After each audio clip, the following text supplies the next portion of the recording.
안녕하십니까? 추석 잘 지내셨어요? 네. 오늘 말씀 제목은 우리가 주 예수께 받은 사명입니다. 요절 사도행전 20장 24절을 읽겠습니다. 20장 24절입니다. 시작. 내가 달려갈 길과 주 예수께 받은 사명 곧 하나님의 은혜의 복음을 증언하는 일을 마치려 하면은 나의 생명조차 조금도 귀한 것으로 여기지 아니하노라. 기도하겠습니다. 은혜로우신 주님, 오늘도 우리가 살아계신 성부 하나님, 성자 하나님, 성령 하나님께 예배드리게 해주셔서 감사합니다. 우리가 주님의 은혜에 감사하는 마음으로 하나님을 예배하게 해주시고 이 시간 또 말씀을 통해서 주께서 주시는 은혜를 풍성하게 누릴 수 있도록 도와주시옵소서. 예수님의 이름으로 기도하였습니다. 아멘. 오늘 말씀은 사도 바울이 3년 동안 섬긴 에베소 교회를 떠나면서 행한 바울의 고별 설교입니다. 마지막 설교죠. 그런데 바울의 이 고별 설교에는 바울이 에베소 교회에서 어떻게 행했는가, 바울이 에베소 교회에서 하나님과 사람들을 어떻게 섬겼는가 잘 나타나 있습니다. 오늘 말씀을 통해서 우리가 주 예수께 받은 사명이 무엇이며 또 그 사명을 어떤 자세로 감당해야 하는가 배울 수 있기를 기도합니다. 오늘 볼 때 말씀을 지도 다 받으셨어요? 보세요. 다 나눠졌나요? 우리 양들을 보세요. 그러면 잠깐 오늘 본문을 지도를 좀 보고 하겠습니다. 보세요. 여기에 지금 에베소죠. 보이죠? 네. 에베소에 3년 동안 사역했죠. 바울이 이제 원래 여기 안디옥에서 파송돼서 이렇게 와서 3년 동안 사역하고 마게도냐 거쳐서, 마게도냐는 빌립보, 데살로니가, 베레아였죠. 이 마게도냐를 거쳐서 다시 여기 헬라는 이제 아가야를 헬라라고 하거든요. 여기 고린도에서 배 타고 이렇게 이제 예루살렘 갔다가 자기를 파송한 안디옥 교회로 가려는 원래 계획이었거든요. 그래서 근데 이제 문제는 이 헬라, 즉 아가야에서 이 배 타고 갈 때 중간에 바울을 죽이려고 한다는 것을 알게 돼요. 그래서 바울이 계획을 바꿔서 여기 빌립보로 올라가서 여기서 다시 드로아에서 배 타고 가는 일정으로, 그리고 여기는 이제 한마디로 당시 오순절을 지키려고 가는 유대인들이 여기 갱그레아 항에서 가는 배가 있어요. 그러니까 배를 타는데 이 배를 타고 가면 위험하기 때문에 자신뿐만 아니라 동행들이 죽기 때문에 이 드로아에서 여기서는 이제 배를 전세를, 한마디로 배를 빌려요. 그래서 이제 자유롭죠. 돈을 좀 더 주더라도 빌려서 이제 자유롭게 일정을 맞춰서 여기 이제 이 밀레도에 와서 여기서 이제 여기 에베소에 있는 장로들 오라고 해서 여기서 말씀을 전하고 출발하는 그렇게. 그럼 에베소에 이렇게 배 타고 들릴 수 있는데 들리게 되면 더메데리오 그 소동이 있었기 때문에 또 그 소동에 휘말리면 일정이 차질이 생기기 때문에 통과해서 여기서 이제 오라고 해서 가는 이런 일정입니다. 알겠죠? 네. 이건 내려도 될 것 같습니다. 이제 그러면 우리 20장 1절부터 3절을 보십시오.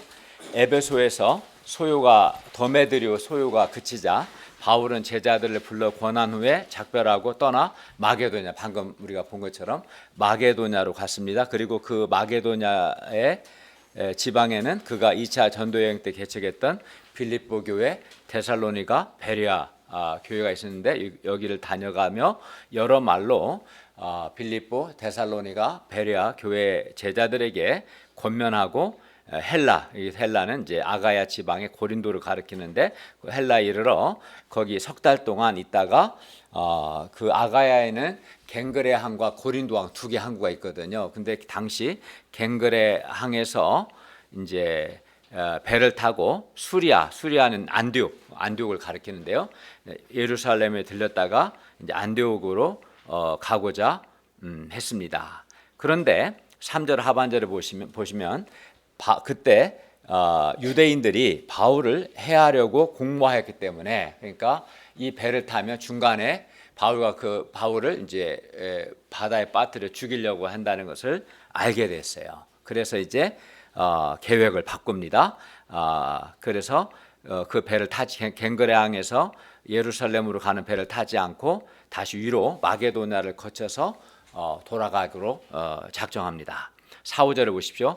여기서 아시아는 에베소를 가리키는데요. 아시아까지 함께 가는 자는 베레아 사람 부르의 아들 소바더와 데살로니가 사람 아리스다고와 세군도와 더베 사람 가요와 및 디모데와 아시아 사람 두기고 드로미고, 이렇게 7명이었는데 7사람은 이방 교회들이 예루살렘 교회를 구제하기 위해 그들 교회에서 모은 헌금을 이제 예루살렘 교회에 바울과 함께 가서 전달하는 역할을 하는 사람들입니다.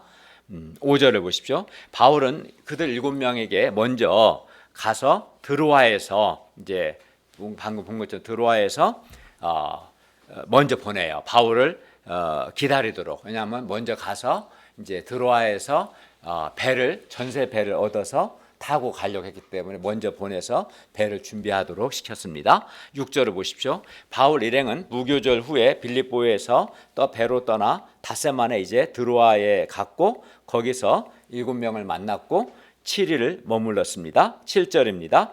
그 주간의 첫날에 바울 일행이 떡을 떼려 하여 모였습니다. 여기서 그 주간 첫날은 예수님께서 부활하신 날, 오늘 주일이죠. 주일을 가리키고, 떡을 뗀다는 것은 이제 주님의 죽으심과 부활을 기념하는 성찬식을 행하는 것을 의미합니다. 우리가 여름성회 때 성찬식을 행했죠. 7절 하반절을 볼까요? 바울이 이튿날 떠나고자 하여 그들에게 강론할새 말을 밤중까지 계속하매, 바울은 이튿날 그곳 드로아를 떠나고자 했기 때문에 밤중까지 계속해서 하나님의 말씀을 강론했습니다. 가르쳤어요. 바울의 성경과 주일 메시지가 1시간, 2시간, 3시간 계속되었습니다. 평상시 1시간인데 계속되었어요. 그만큼 바울은 이제 한 말씀이라도 더 그들에게 가르쳐주고 싶었습니다. 다음 날 떠나게 되면 다시는 못 볼 수 있기 때문에요. 그만큼 바울은 목자의 마음이 있었고 또 드로아 교회 양들의 유익을 생각했습니다. 8절을 보십시오. 밤이 깊어지자, 당시는 오늘날 같은 형광등 전기가 없잖아요. 그래서 밤이 깊어지자 윗다락에 등불을 많이 켰습니다. 9절입니다. 유두구라 하는 청년이 창에 걸터 앉아 있다가 깊이 졸더니 바울이 강론하기를 더 오래 하매 졸음을 이기지 못하여 3층에서 떨어지건을 일으켜 보니 죽었습니다. 당시 누가는 바울과 동행한 누가는 의사였어요. 의사가 보기에 죽은 거예요. 근데 여기서 9절에서 졸음을 이기지 못하여라고 한 것을 보면 유두가 처음부터 졸 생각한 건 아니에요. 졸지 않으려고 굉장히 애를 많이 썼다는 걸 알 수 있어요. 지금 조는 사람 없죠. 유두가 졸음을 이기지, 안 졸려고 애를 쓴 거지, 이 사람이. 그러나 바울이 말씀 강론하기를 더 오래 하매 결국 졸음을 이기지 못했습니다. 당시에는 노예, 일요일 날 이런 개념이 없어요. 당시에는 노예들은 주일에도 하루 종일 노동을 해야 했습니다. 그래서 주로 예배는 저녁 시간에, 당시 신자들 중 한 60-70%가 노예들이었다는 견해가 있거든요. 그래서 이들을 위해서 이제 이렇게 11시가 아니라 저녁 시간에 모여서 예배를 드렸어요. 아마 유도구는 하루 종일 일하다가 저녁 때 왔을 겁니다. 게다가 바울의 메시지는 밤중을 지나 더 오래 계속되었어요. 그래서 유도구는 매우 피곤했을 겁니다. 게다가 실내에 등불도 많고 사람도 많았기 때문에 아마 산소도 부족했을 겁니다. 그러나 어쨌든 유도구는 말씀을 듣다가 졸음을 이기지 못해 떨어져 죽은 성경에 기록된 유일한 사람이 되었습니다. 아마 모든 신자가 그 이름 알 겁니다. 졸다가 죽었지. 졸면 안 돼요. 박근혜 정부 때 적자 생존이잖아요. 적지 않으면 죽는, 이렇게 쫓겨나잖아요. 졸면 죽어요. 10절을 보십시오. 바울이 진짜 죽는 건 아니어도 졸지 말라는 거지. 10절을 보십시오. 근데 또 유두구가 죽어서 선한 역사가 일어나요. 보면 합력해서 바울이 내려가서 그 위에 엎드려 간절히 기도했습니다. 이는 아마 구약 성경에 보면 엘리야나 엘리사 때 그가 엘리야나 엘리사 돈 과부의 아들이 죽었을 때 엘리야 엘리사가 그 아이의 위에 엎드려서 간절히 기도했을 때 살아났거든요. 그래서 바울도 그 유두구의 위에 엎드려서 간절히 기도했습니다. 그러자 그가 살아났습니다. 그리하여 바울은 그의 몸을 안고 말합니다. 떠들지 말라. 아마 사람들은 매우 당황했겠죠. 주일날 말씀 듣다가 한 청년이 떨어져 죽었기 때문에 얼마나 당혹스럽겠어요. 그런데 바울이 떠들지 말라, 생명이 그에게 있다 말했습니다. 졸다가 3층에 떨어져 죽은 유두구가 살아났습니다. 주님께서 죽은 유두구를 다시 살리신 것입니다. 11, 12절을 보십시오. 바울은 올라가 떡을 떼어 먹고 오랫동안 그 날이 새기까지 이야기하고 떠났습니다. 사람들이 살아난 청년 유두구를 데리고 가서 적지 않게 위로를 받았습니다. 예수님께서 AD 33년에 부활하셨어요. 근데 이때 지금 바울이 이때가 AD 57년, 58년이에요. 그러니까 예수님이 부활하시고 나서 한 24년 정도가 지난 시점입니다. 그래서 이 드로아의 성도들도 우리처럼 오늘날 우리와 마찬가지로 부활하신 주님, 즉 부활하신 예수님을 목격은 하지 못했던 사람들입니다. 그렇지 않겠어요? 그들은 바울이 전한 말씀을 듣고 예수님을 믿은 거지 그들이 직접 부활하신 예수님을 볼 수는 없었죠. 왜냐하면 예수님은 AD 33년경 그것도 부활하신 예수님은 모든 사람에게 나타나신 건 아니고 500여 형제, 500여 명의 사람들에게 자신을 부활하신 예수님 나타나셨기 때문에요.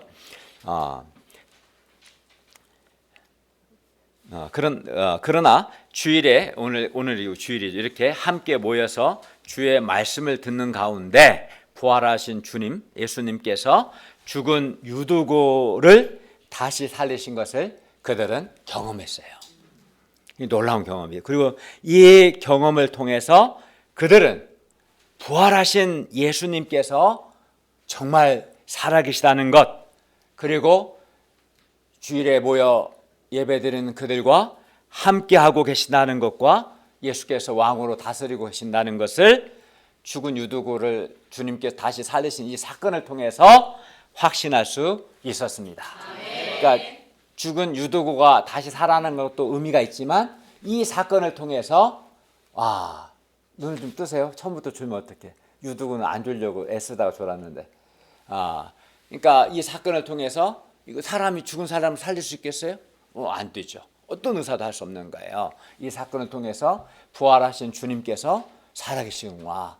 우리와 함께하고 계시고 지금 다스리시는구나. 이거를 이제 체험하게 된 거예요. 부활하신 주님을 체험하게 된 겁니다. 그리하여 비록 목자 바울은 떠나지만 부활하신 주님께서 지금 살아계시고 그들과 함께하고 계심을 생각하니 적지 않은 위로가 되었습니다. 우리가 죽은 유두구가 다시 살아난 이 사건을 통해서 부활하신 주 예수님께서 오늘 주일에 이렇게 함께 모여서 주의 말씀을 듣는 그들과 함께 하셔서 죽은 유두구가 다시 살아나게 하는 큰 은혜를 주셨음을 알 수 있습니다. 그런데 부활하신 주 예수님께서 주일에 모여서 지금 주의 말씀을 듣는 우리와도 함께 하심을 감사합니다. 부활하신 예수님께서는 주일에 함께 모여서 주의 말씀을 듣는 자들과 함께 하시고 은혜를 베푸십니다. 우리가 우리 주 예수님의 죽으심과 부활을 기념하기 위해 이렇게 주일에 함께 모여서 주의 말씀을 들을 때 부활하신 주님께서 우리와도 함께 하시고 우리에게도 은혜를 베푸십니다. 그러므로 우리가 이렇게 주일에 함께 모여서 주님의 은혜를 사모하는 마음으로 주님의 말씀을 들을 수 있기를 바랍니다. 13절을 보십시오. 우리는 앞서 배를 타고 아소에서 바울을 태우려고 그리로 가니 이는 바울이 걸어서 가고자 하여 그렇게 정하여 준 것이라. 드로아에서 아소까지 아까 지도에서 보신 것처럼 약 한 40km 정도 거리입니다.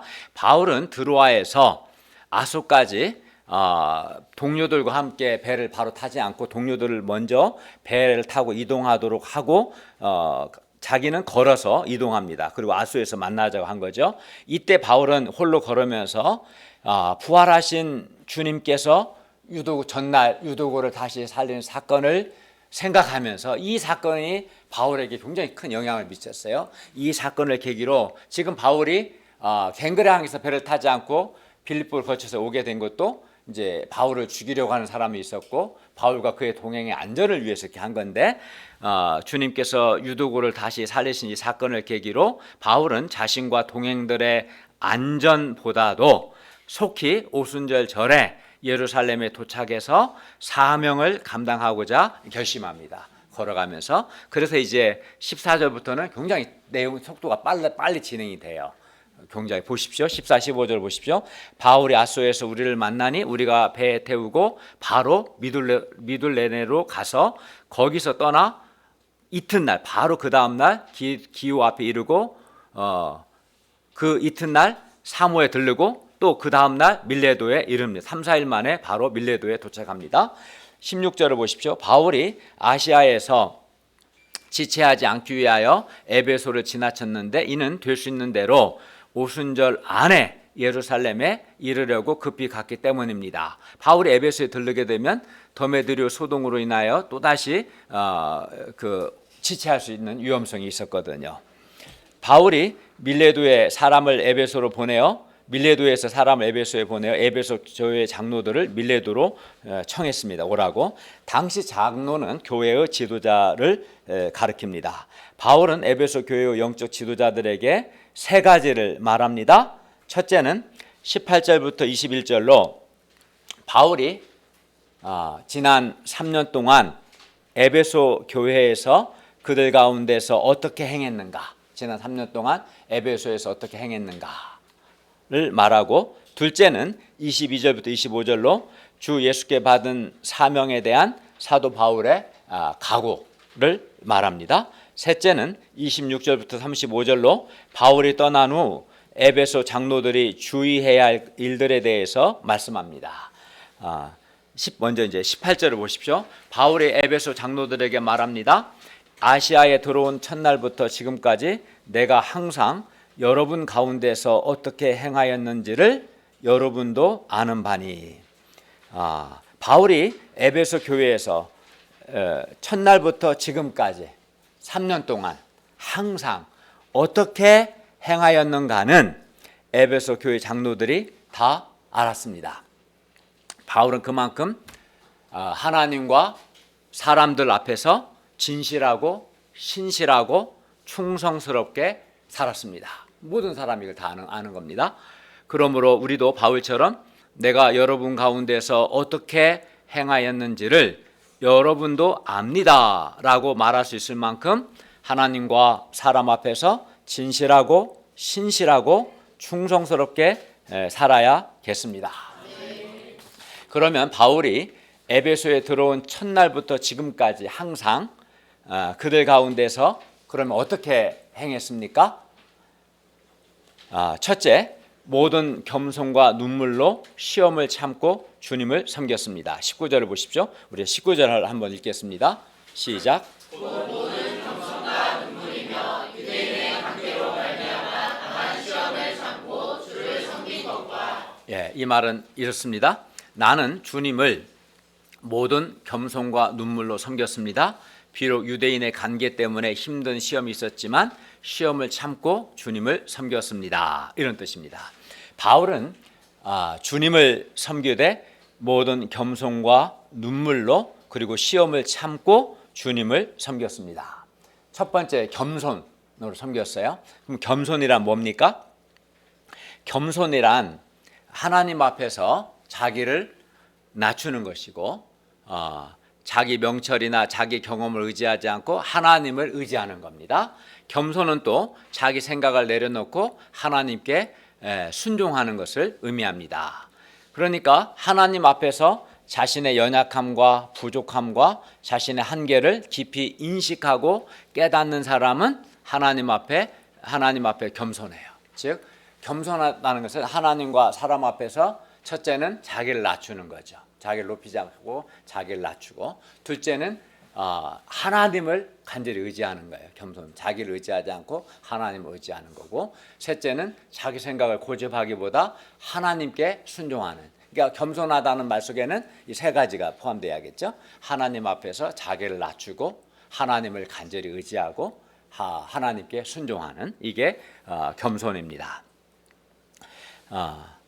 반면 하나님 앞에서 자신의 연약함이나 부족함, 한계를 깨닫지 못한 사람은 겸손하겠어요? 교만하겠어요?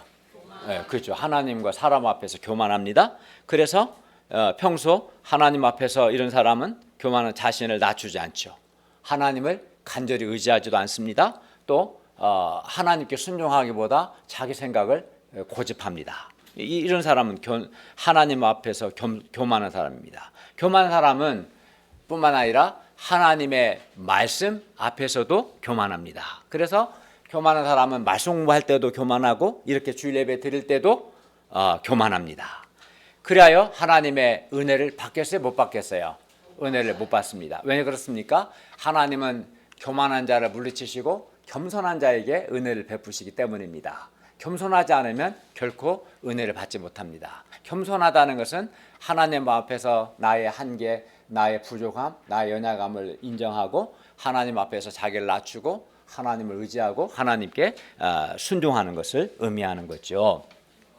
겸손은 자신이 하나님의 피조물이고 심판받아 죽을 죄인임을 인정하고 자신의 연약함과 자신의 무능함, 자기의 한계를 아는 것입니다. 그래서 겸손한 사람은 하나님 앞에서 자기를 낮추고 죄로 심판받을 자를 예수 그리스도의 은혜로 구원해 주신 하나님께 감사하죠. 겸손한 사람은. 그리고 피조물로서 자신의 연약함과 한계를 알기 때문에 전적으로 하나님을 간절히 의지하게 되고 하나님께 순종하게 됩니다. 그래서 이렇게 겸손한 사람은 하나님의 도우심, 하나님의 은혜를 경험하게 되는 거죠. 하나님은 겸손한 자에게 은혜를 베푸시거든요.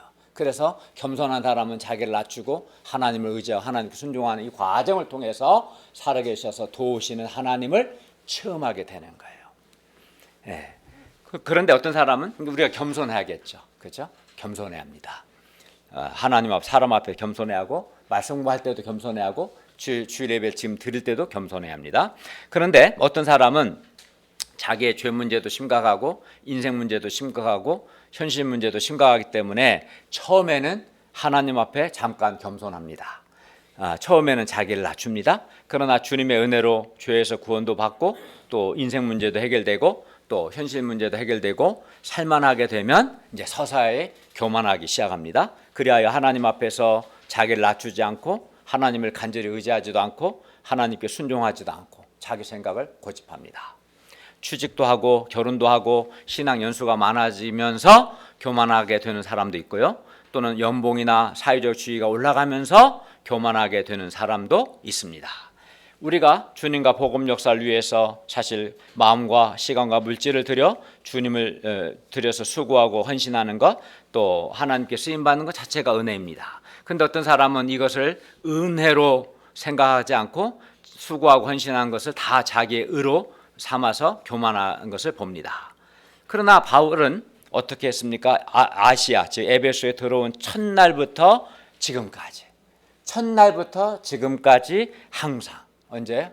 첫날부터 지금까지 항상 하나님 앞에서 그는 겸손했어요. 여기서 중요한 것은 첫날부터 지금까지 항상입니다. 그는 중간에 잘 된다 해서 교만하지거나 그러지 않았습니다. 첫날부터 지금까지 항상 그는 겸손했습니다. 우리도 사도 바울처럼 첫날부터 지금까지 끝까지 항상 겸손으로 주님을 섬길 수 있기를 바랍니다. 겸손해야 합니다. 하나님은 겸손한 자에게 은혜를 베푸십니다. 겸손한 자가 살아계신 하나님의 도우심을 체험합니다. 교만하면 하나님 물리치십니다. 겸손해야 합니다. 다음으로 바울은 모든 눈물로 주님을 섬겼습니다. 그만큼 바울은 양도를 불쌍히 여겼고 양도를 위해 눈물로 기도했습니다. 어거스틴의 어머니 모니카도 어거스틴의 회개를 위해서 눈물로 기도했다고 합니다. 우리도 눈물로 주님과 양도를 섬길 수 있기를 바랍니다. 바울은 또 유대인의 간계로 말미암아 당한 시험을 참고 주님을 섬겼습니다. 유대인들은 틈만 나면 사도 바울을 대적하고 비방하고 죽이려고까지도 했습니다. 그리고 이렇게 끊임없이 복음 역사를 대적하고 거스르는 자를 보면 때로 화가 나서 인간적으로 싸우고 싶을 수도 있고 또는 지치기도 하고 또는 낙심이 되어서 이제 사람 돕는 것을 그만하고 싶을 수도 있습니다. 그러니까 이것이 시험이 되는 거죠. 시험이 왜 시험입니까?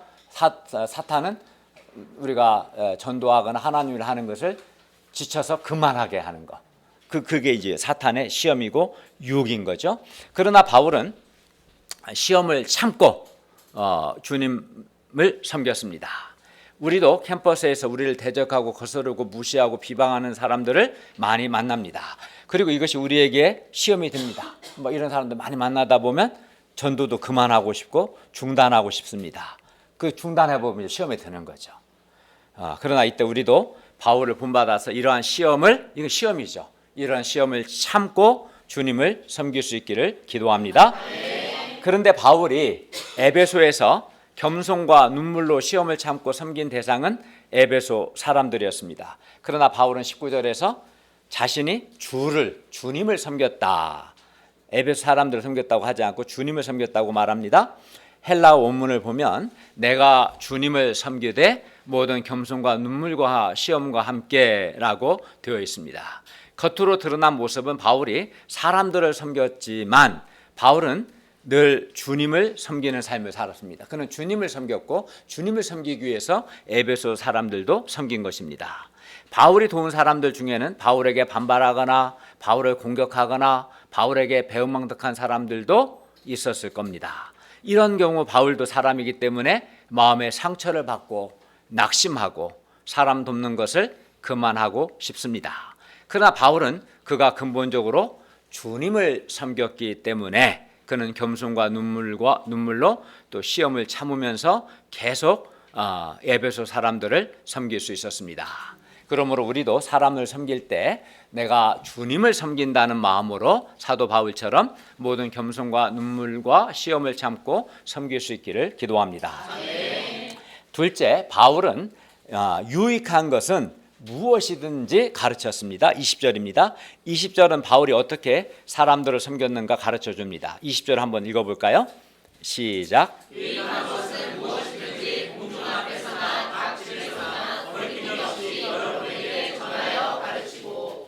여기서 공중 앞에서는 교회에서를 가르치고 집에서는 사적으로를 가르칩니다. 바울은 성도들에게 유익한 것은 무엇이든지 교회에서나 집에서나 거리낌 없이 담대하게 가르쳤습니다. 바울은 항상 성도들의 유익을 생각했습니다. 그리하여 그들에게 유익한 것이라면 무엇이든지 가르쳤습니다. 이를 통해 우리도 성도들에게 유익한 것은 무엇이든지 거리낌이 없이 가르쳐야 함을 배웁니다. 우리 교회 공동체에서 매주 본문에 기초한 설교를 하고 또 인격적으로 말씀을 가르치는 것은 모두 여러분의 유익을 위해서입니다. 신년 수양회 또 여름 수양회 이제 10월 28일부터 있는 가을 수양회를 하는 것이나 또 우리가 매주 수요예배 때마다 찬양도 하고 말씀도 듣고 또 일요양식을 발표하고 듣기도 하고 또 기도하는 것 역시 여러분의 유익을 위해서입니다. 또 우리 형제 목사님들이 메시지 훈련이나 또는 우리 동역자들이 소감 쓰기, 일요 양식 먹기, 기도 훈련 등도 무엇을 위해서 합니까? 여러분의 유익을 위해서입니다. 그리고 정말 순종해서 하면 정말로 영적으로 매우 유익합니다. 하면 유익하고 연단을 받고 성장하게 됩니다. 유익을 위해서 하는 거기 때문에 유익합니다. 이외에도 리더 모임이나 소감 발표 때 말씀에 기초하여 여러 영적인 권면들을 하는 것 역시 여러분의 유익을 위해서입니다. 또 제가 한 달에 한 번씩 잠언 욥기 전도서 특강을 하고 카톡으로 가끔 지도나 필요한 자료를 제공하는 것 역시 여러분들의 유익을 위해서입니다. 그리고 이러한 수고를 통해서 우리 가운데 많은 분들이 은혜를 받고 영적으로 연단받고 성장하여서 또 하나님께 귀하게 쓰임받고 있습니다. 우리가 동역자들과 양들의 유익을 위해서라면 무엇이든지 담대하게 전하고 가르치는 그러한 목자들이 될 수 있기를 바랍니다. 그리고 그러한 목자님들의 수고를 귀하게 여기고 감사할 수 있기를 바랍니다. 반발하지 않고 겸손하게 배우고 순종할 수 있기를 바랍니다. 그게 여러분의 유익을 위해서 그런 겁니다.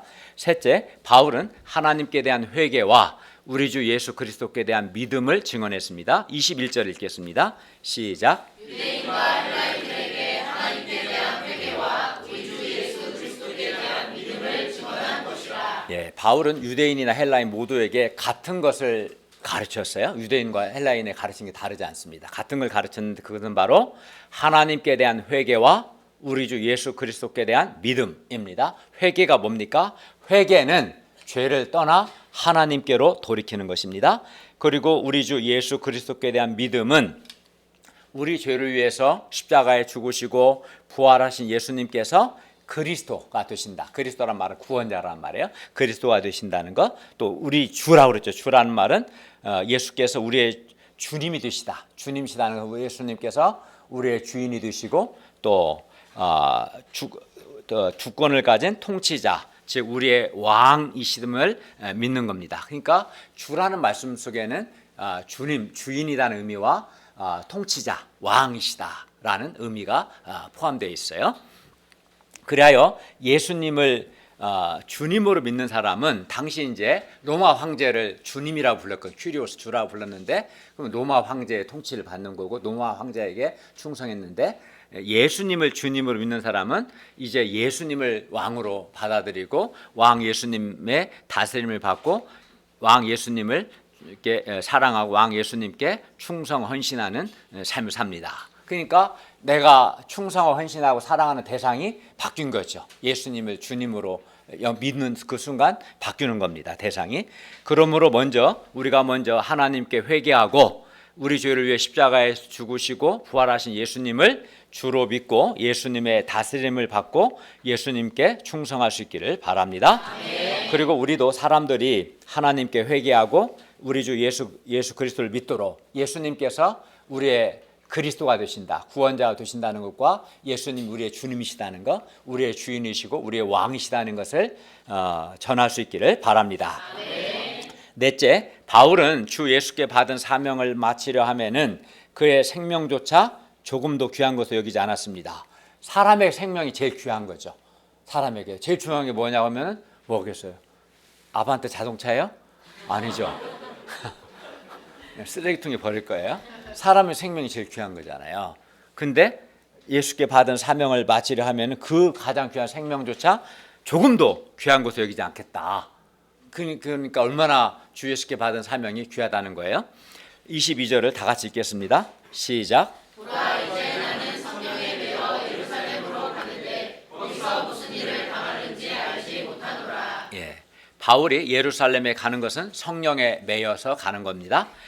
여기 성령의 매여라는 것은 성령의 인도하심을 받아라는 뜻인데 사도 바울이 예루살렘으로 가고자 한 것은 자기 뜻이 아니라 성령님의 뜻이라는 것입니다. 성령님께서는 자세하게 말씀하지 않으셨습니다. 그래서 바울이 예루살렘에서 무슨 일을 당할는지 구체적으로는 알지 못합니다. 그러나 그런 중에도 한 가지만은 분명하게 보여주셨는데 23절을 보면 예루살렘에서 결박과 환란이 바울을 기다린다는 것입니다. 바울은 지금까지 복음을 전하는 과정에서 많은 어려움과 박해를 받았습니다. 그런데도 예루살렘에서 또 결박과 환란이 그를 기다린다고 합니다. 그러나 바울은 사명에 대한 자세가 아주 분명했습니다. 24절을 읽겠습니다. 시작. 내가 달려갈 길과 주 예수께 받은 사명 곧 하나님의 은혜의 복음을 증언하는 일을 마치려 하면은 나의 생명조차 조금도 귀한 것으로 여기지 아니하노라. 결박과 환란이 기다림에도 불구하고 바울이 예루살렘으로 가려는 것은 그가 자기 생명보다도 주 예수께 받은 사명 마치는 것을 더 귀하게, 더 중요하게 여겼기 때문입니다. 바울의 달려갈 길, 바울의 사명은 같은 말이에요. 하나님의 은혜의 복음을 증언하는 일이었습니다. 이것이 하나님의 은혜의 복음을 증언하는 것이 바울이 달려갈 길이고 바울의 사명이었습니다. 곧 우리 죄를 위해서 십자가에서 죽으시고 부활하신 예수님을 믿음으로 구원받는 것. 이 말은 은혜로 구원받는다는 말인데요. 은혜로 구원받는다는 이 하나님의 은혜의 복음을 증언하는 것이 바울이 주 예수께 받은 사명이었습니다. 그러니까 바울은 예수님 부활하신 예수님으로부터 이 사명을 받은 거죠. 우리 죄를 위해 죽으시고 부활하신 예수님을 믿음으로 구원을 받는다는 이 은혜의 복음을 전하라는 사명을 바울은 받았습니다. 그리고 바울은 주 예수께 받은 사명 곧 이 하나님의 은혜의 복음 증언하는 일을 마치는 것을 자기 생명보다 더 중요하게 여겼습니다. 그만큼 바울에게는 삶의 우선순위가 아주 분명했습니다. 대부분의 사람들은 자기 생명 또는 자기 삶이 최고 우선순위인데 바울은 그것이 아니라 주 예수께 받은 사명 곧 하나님의 은혜의 복음을 증언하는 것이 그의 최고의 우선순위였습니다. 25절을 보십시오. 보라 내가 여러분 중에 왕래하며 하나님의 나라를 전파했으나 이제는 여러분이 다 내 얼굴을 다시 보지 못할 줄 아노라. 여기서 내 얼굴을 다시 보지 못한다는 것은 자기가 죽을 것이라는 뜻입니다. 바울은 주 예수께 받은 사명 곧 하나님의 은혜의 복음 증언하는 것을 위해서 죽음까지도 그는 각오했습니다. 그러면 바울이 왜 그토록 주 예수께 받은 사명 곧 하나님의 은혜의 복음을 증언하는 것을 마치기 위해서 자기 생명조차 조금 더 귀한 것으로 여기지 않고 죽음까지도 각오하는 걸까요? 그는 왜 그랬을까요? 그는 자기 생명보다도 주 예수께 받은 은혜의 복음 증언하는 것을 더 중요하게 여겼어요. 왜 그러겠습니까? 이는 바울이 그의 사명을 그를 구원해 주신 주 예수께 받았기 때문입니다. 그는 주 예수께 받은 사명이라고 말합니다. 바울의 사명은 그냥 동네 이장이 준 사명이 아니라 그죠? 우리의 그리스도의 주님이 되신 주 예수께서 주신 또 그 예수님은 바울을 구원해 주신 분이죠. 구원해 주신 주 예수께 받은 사명이기 때문에 우선적으로 절대적으로 완수해야 했습니다. 그러니까 마찬가지 우리가 받은 사명도 주 예수께 받은 사명인 거죠. 어떤 교장 선생님이 아니면 회사 사장님이 장관님이 그 준 사명도 물론 의미가 있겠지만 가장 높으신 주 예수께 받은 사명이었던 거죠. 그리고 바울은 자기가 받은 사명의 중요함과 가치 곧 하나님의 은혜의 복음 증언하는 일의 중요함과 가치를 알았기 때문입니다. 바울은 하나님의 은혜의 복음을 믿는 것만이 그가 전하는 하나님의 은혜의 복음을 믿는 것만이 구원을 받을 수 있는 유일한 길임을 확신하고 로마 성도들에게도 후에 이렇게 증거했어요. 내가 복음을 부끄러워하지 아니하는 이 복음, 이 은혜의 복음은 모든 믿는 자에게 구원을 주시는 하나님의 능력이 됨이라. 첫째는 유대인에게요, 둘 또한 헬라인에게로다. 바울은 유대인뿐만 아니라 헬라인에게도 구원을 주는 유일한 것은 주 예수 그리스도의 죽으심과 부활의 복음뿐인 것을 확신했습니다. 바울은 이렇게 그가 전하는 하나님의 은혜의 복음의 능력과 가치를 알았기 때문에 내가 전하는 이 은혜의 복음은 믿는 자에게 구원을 주는 믿는 자를 구원하는 유일한 것이다. 구원을 주는 하나님의 능력이다.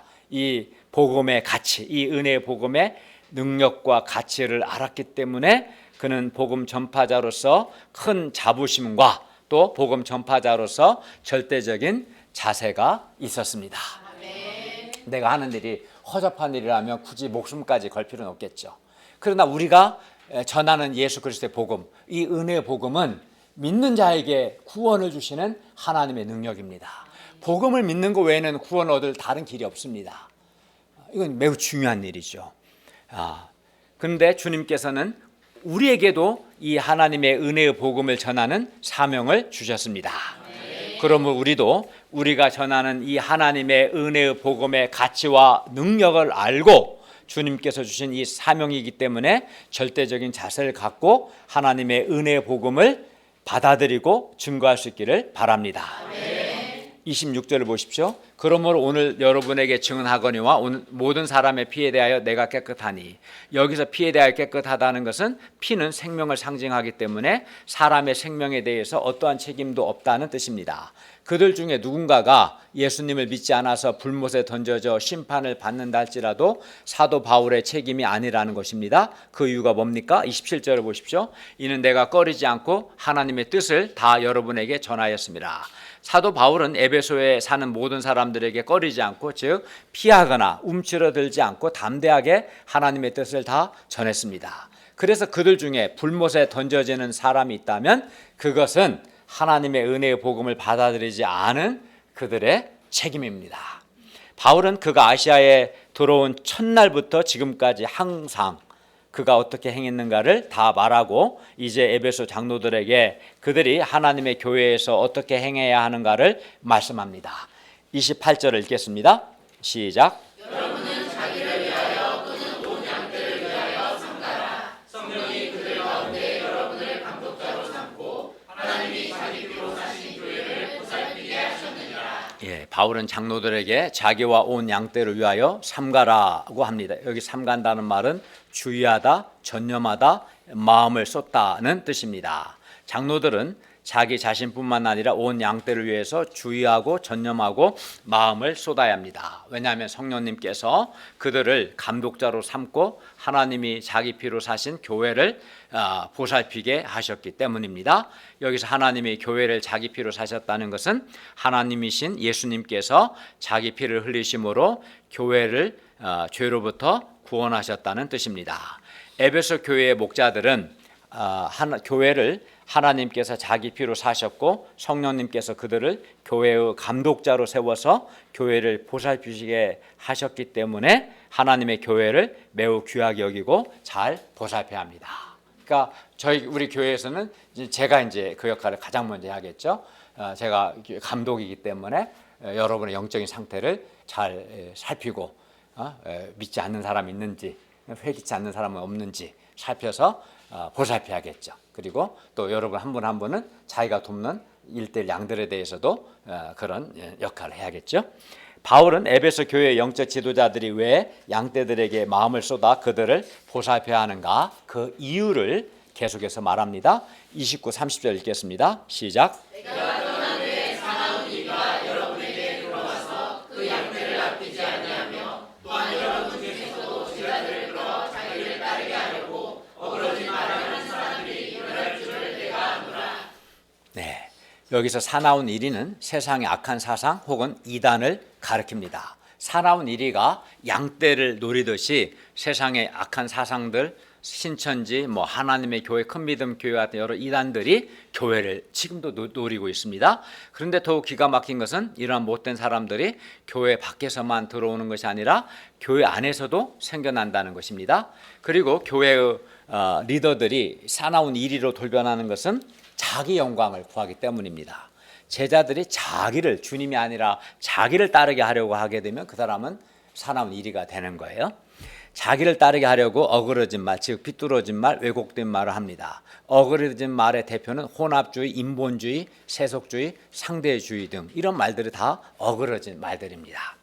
이런 사나운 이리들과 어그러진 말을 하는 자들에게 말려들지 않으려면 우리가 어떻게 하겠습니까? 31절을 읽겠습니다. 시작. 그러므로 여러분이 일비어 내가 3년이나 밤낮 쉬지 않고 눈물로 각 사람을 훈계하던 것을 기억하라. 예, 이 문장에서 주동사 일깨어입니다. 일깬다는 것은 정신 바짝 차린다는 뜻입니다. 어떻게 정신을 바짝 차려야 합니까? 바울이 3년이나 밤낮 쉬지 않고 눈물로 각 사람을 훈계하던 것, 즉 바울이 가르친 하나님의 말씀을 기억함으로써 정신을 바짝 차려야 합니다. 우리가 하나님의 말씀을 기억할 때 정신을 차릴 수 있습니다. 32절을 보십시오.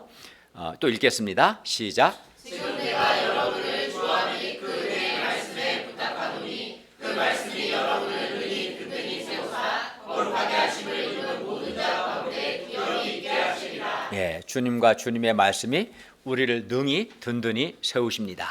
주님과 주님의 말씀만이 우리를 세상 죄와 유혹으로부터 보호해주고 우리를 든든히 세웁니다. 그리하여 말씀을 공부하고 주님의 말씀을 듣고 말씀에 기초하여 소감을 쓰고 말씀에 기초한 영적 권면을 듣고 순종하는 사람이 사나운 이리로부터 자기와 온 양떼를 지킬 수 있습니다. 말씀만이 우리를 든든히 세우고 지킬 수 있습니다. 말씀을 붙들지 않으면 사나운 일이나 악한 그런 사상들에게 먹혀서 신앙을 잃어버리고 상대화되기 쉽습니다. 33절부터 35절을 보십시오. 바울은 물질을 탐하지 않았습니다. 아니 자기 손으로 그와 동행들에 쓰는 것을 충당하여 범사의 모본을 보였습니다. 바울은 자기처럼 에베소의 목자들도 수고하여 약한 사람들을 돕기를 원했습니다. 우리가 수고하여 약한 자들, 도움이 필요한 동역자들과 양들을 돕는 것이 주님의 뜻입니다. 바울은 또 그들이 주는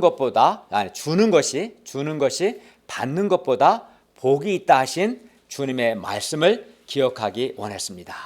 많은 사람들이 받는 것이 주는 것보다 복이 있다 이렇게 생각합니다. 받는 것이 복이 있다 생각합니다. 그러나 주님은 그게 아니라 주는 것이 받는 것보다 복이 있다고 말씀합니다. 우리는 주님의 이 말씀을 기억해야 합니다.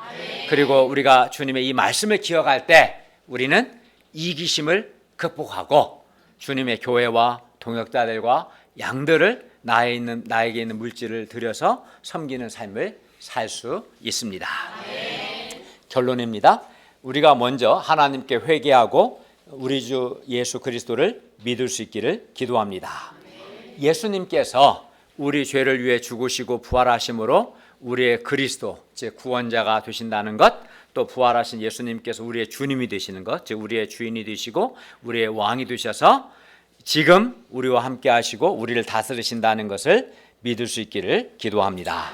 그리고 사람들에게, 그러니까 우리가 먼저 회개하고 주 예수 그리스도를 믿고 사람들에게 하나님께 대한 회개와 너도 회개하고 주 예수님께서 우리의 그리스도가 되시고 우리의 주님이 되신다는 우리 주 예수 그리스도께 대한 믿음을 증언하기를 기도합니다. 그리고 우리도 바울과 같이 주님을 섬기되 특히 모든 겸손으로 처음부터 지금까지 끝까지 항상 겸손으로 또 시험을 참고 주님을 섬길 수 있기를 바랍니다. 그리고 우리도 바울과 같이 우리가 주 예수께 받은 사명, 이 하나님의 은혜의 복음을 증언하는 일을 마치기 위해서는 자기 생명조차 조금도 귀한 것으로 여기지 않을 수 있기를 기도합니다. 기도하겠습니다. 은혜로우신 주님, 오늘 사도 바울이 에베소 교회에서 어떻게 섬겼는가 행했는가를 가르쳐 주셔서 감사합니다.